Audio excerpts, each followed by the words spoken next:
If the shogunates are rockin', don't come a knockin'. It's NES Works episode 135.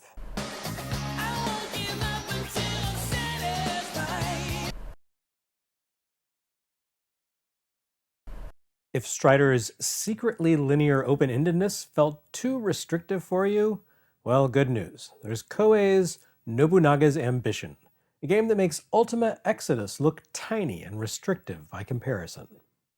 Nobunaga's Ambition holds the prize for the single largest and most expansive game yet to appear on NES. It makes for an interesting counterpoint to Dragon Warrior, which would ship a few weeks later. Yeah, I went a little out of sequence. It's not that the two games have much of anything to do with one another, besides a somewhat exhausting emphasis on controlling everything through windowed menus. Rather, it has more to do with their shared origins and how each game expresses that lineage. Cool and informed viewers will recall that back in Metroidvania Works, I talked about the way both role-playing video games and adventure video games descended from tabletop RPGs. Each video genre represented a different interpretation of the analog experience for computers, because early computers couldn't possibly represent the dynamic, multi-pronged nature of a live RPG. Heck, computers now struggle with it. Computer RPGs back then generally focused on the battle mechanics, the combat, and the stat crunching, with very little space remaining for narrative or character agency. You can see that in Dragon Warrior, a 20-hour game whose story moments consist of about 10 minutes of dialogue. Adventure games focused on the exploration, the narrative interaction, and the puzzle-solving components of the RPG.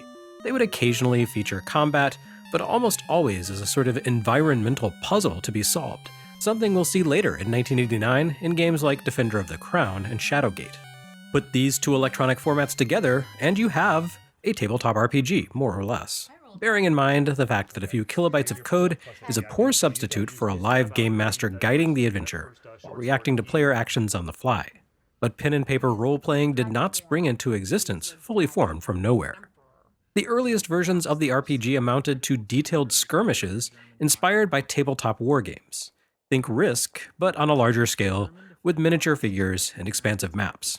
By turning its focus from army-scale actions to smaller encounters and the individual combatants involved, the war game begat the role-playing game, where players began to flesh out the rules and stats that defined their combatants with personalities and storylines. The war game format didn't go away though, and it inspired video games the same as its RPG splinter, the grand strategy game. In fact, all three video game formats made their debuts around the same time in similar environments. As with so many things, you can trace them back to the mainframe computers of the 1970s, where massive machines like the DEC 10 and Plato played host to early attempts at transforming these hobbies into a form that could be parsed with ones and zeros.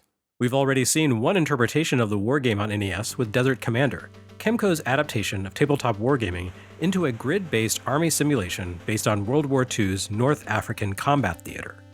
Nobunaga's Ambition represents a different facet of the wargame, the simulation. Although Nobunaga's Ambition certainly involves encounters between warring factions, it does so at a remove. You don't guide individual units around a map and angle for optimal placement and rock-paper-scissor advantages here. Your decisions happen more at a managerial level, and they involve far more than simply where to place units and when to refuel.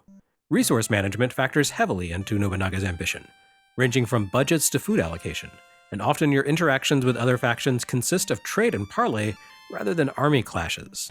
The arrival of Nobunaga's Ambition, Dragon Warrior, and Defender of the Crown on NES within the span of a few weeks feels almost like the prophecy laid forth by Ultima Exodus coming to fruition.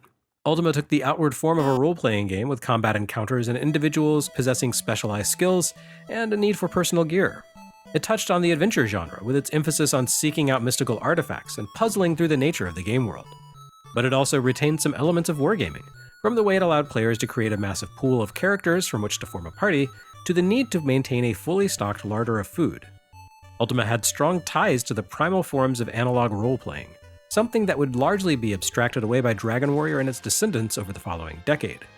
When it came to computer and console role-playing, Japan's game designers preferred to keep things fairly straightforward compared to their Western counterparts, emphasizing the genre's combat and narrative aspects over other bigger picture considerations.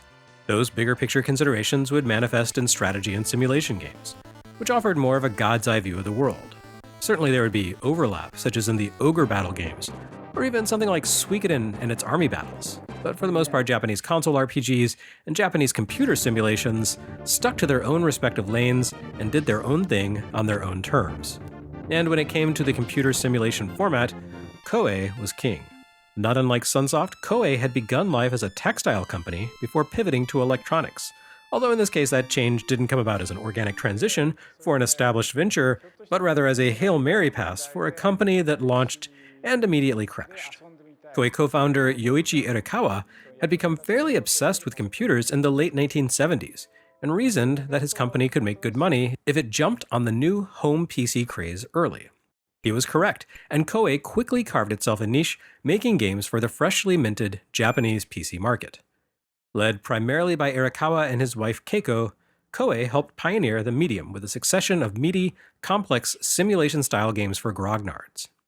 It took a while to get there. The company dabbled in softcore porn games with titles like Seduction of the Condominium Wife before they hit their stride, but really, whomst among the early PC game makers didn't. But Koei found its true success by just letting Arakawa's obsessions run wild. The man was a giant nerd for computers, history, and management. Miraculously, this combination of interests resulted in one of the most successful computer game companies in the world, rather than a life lived alone in a room full of musty books. Arakawa programmed his games under the alias Ko Shibusawa in order to create a sense of distance between himself as an executive and as a game designer. Yet it was Arakawa, or rather Shibusawa, who gave the world Nobunaga's Ambition in 1983, a breathtakingly complex simulation of a critical moment in Japanese history. The game took its name from Nobunaga Oda, who took charge of the powerful Oda clan upon the death of his father Nobuhide in 1551, then set about unifying Japan's numerous independent states. Nobunaga Oda figures heavily into Japanese history in a way that really has no equivalent in North America. Maybe there's Christopher Columbus, a man who played a crucial role in establishing the country but was also a murderous dick. Nobunaga is sometimes treated as a folk hero and sometimes as a demonic tyrant. Both of these takes appear to be fair assessments, given how much he did to bring stability and unity to Japan while also being a ruthless killer. Japan had developed a curious political structure by the 16th century.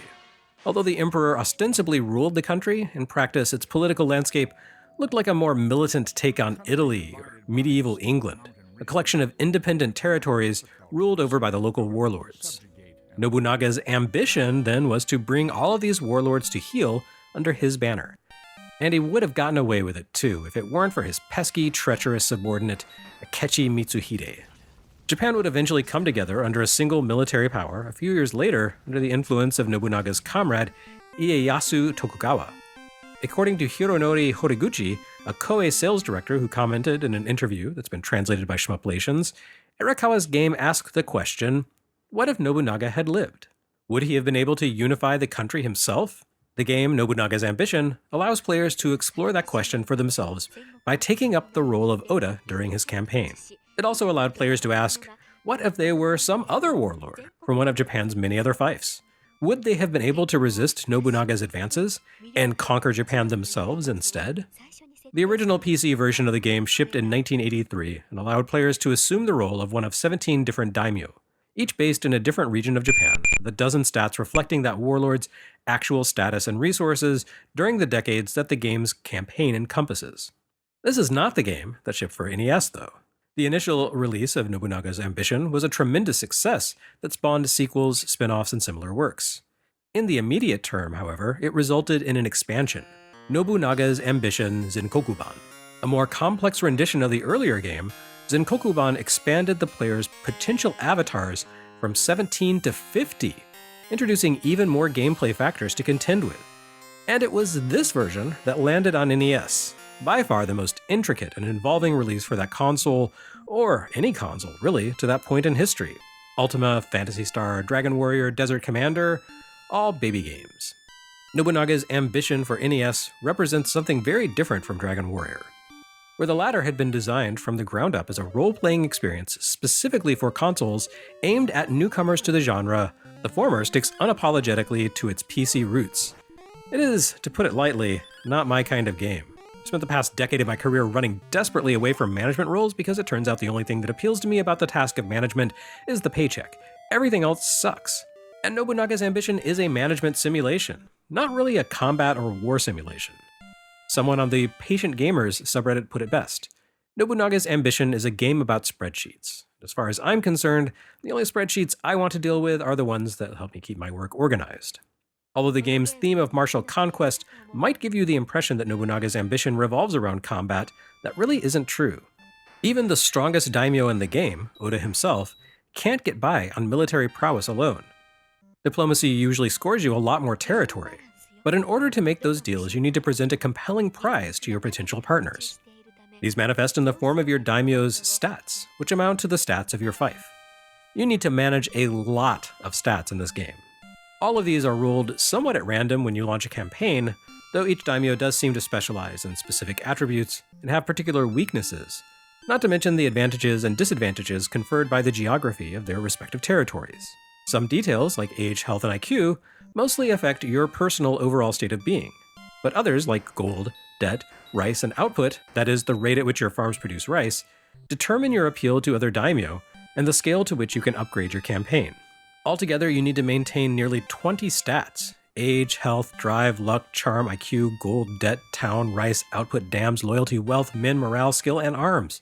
All of these traits exist in a sort of mutual personal ecosystem, each one influencing the other. For example, if you don't have good output, you can't grow enough rice to feed your men, which means their morale and loyalty will wane, reducing your force of arms. It's a lot to keep track of, and there are many ways to lose the game, including pure conquest by other daimyo, or simply dawdling in your actions for so long that your daimyo grows old and dies of disease. In order to win, though, you need to conquer all of Japan, an all-or-nothing setup. Dying of old age is especially likely in the 50 fief scenario. Between global turns, you also need to take granular actions within your daimyo's management screen. Each of these actions burns an entire season of time, meaning that you only get a few turns each year to shore up your kingdom, feed and pay your army, construct dams, and tend to the harvest before making your world on the world stage for that year. And just as you have to juggle a lot of stats, there are a lot of available commands. More than you can actually execute within the space of 1 year's worth of turns.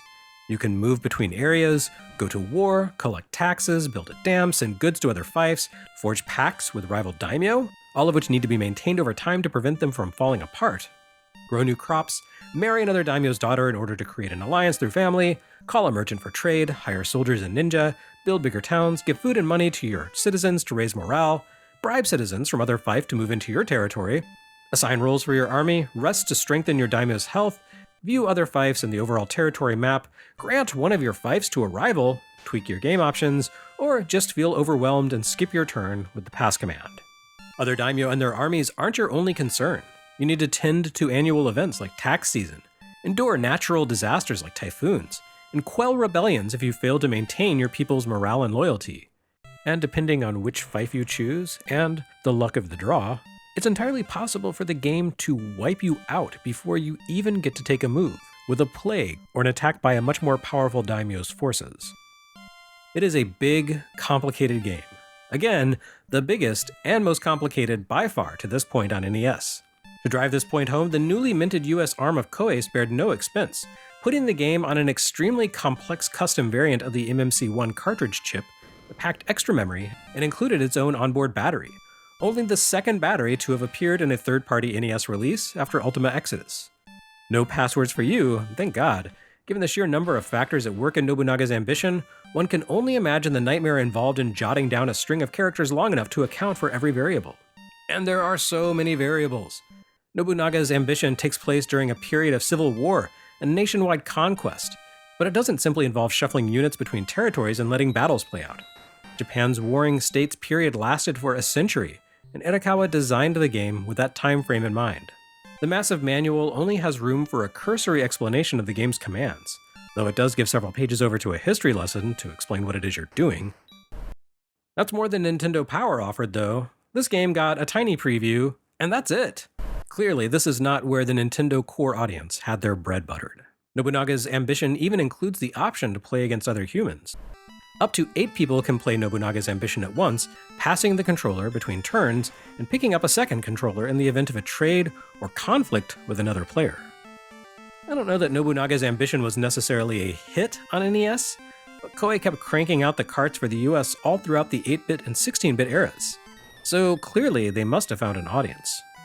Players seeking computer-grade substance on a console and didn't mind having to click through menus with a controller rather than just typing commands on a keyboard, I guess.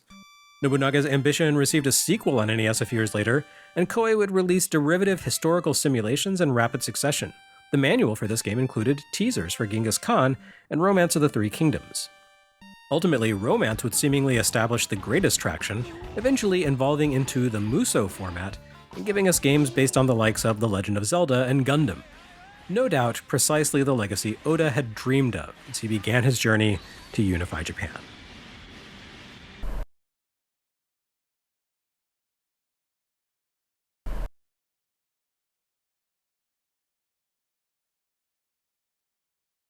Next time on NES Works, a line drive to your heart.